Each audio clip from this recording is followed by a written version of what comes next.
রাজধানীর উত্তরার কামারপাড়ায় একটি বাসায় গ্যাসের পাইপলাইন লিকেজ থেকে বিস্ফোরণে নারী ও শিশুসহ ১০ জন দগ্ধ হয়েছে। শুক্রবার ভোরে ১০ নম্বর সেক্টর কবরস্থান রোড মেম্বার বাড়ির পাশের আবুল কালামের ভবনের ২য় তলায় এ বিস্ফোরণ হয়। আহতদের জাতীয় বার্ন ও প্লাস্টিক সার্জারি ইউনিটে ভর্তি করা হয়েছে।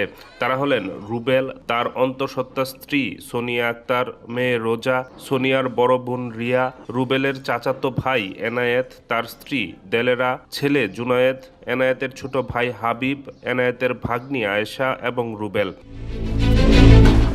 দগ্ধদের স্বজন সাজেদ জানান, ২য় তলার বাসাটিতে থাকেন রুবেল সোনিয়া দম্পতি। রুবেল মোটরসাইকেল রাইড শেয়ার করেন। রুবেলের চাচাতো ভাই এনায়েত দুবাই প্রবাসী, কিছুদিন আগে দেশে ফিরেছেন। তাদের বাড়ি মাদারীপুরের শিবচর উপজেলায়। সাজেদ আরও জানান, এনায়েত পরিবার নিয়ে গ্রাম থেকে চাচাতো ভাই রুবেলের বাসায় গিয়েছিলেন বেড়াতে।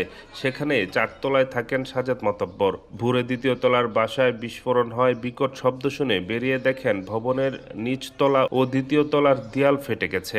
বাসাটিতে থাকা ১০ জনই আগুনে পুড়ে গেছে উল্লেখ করে সাজেদ জানান, ঘটনার সঙ্গে সঙ্গে তাদের উদ্ধার করে হাসপাতালে নেওয়া হয়েছে।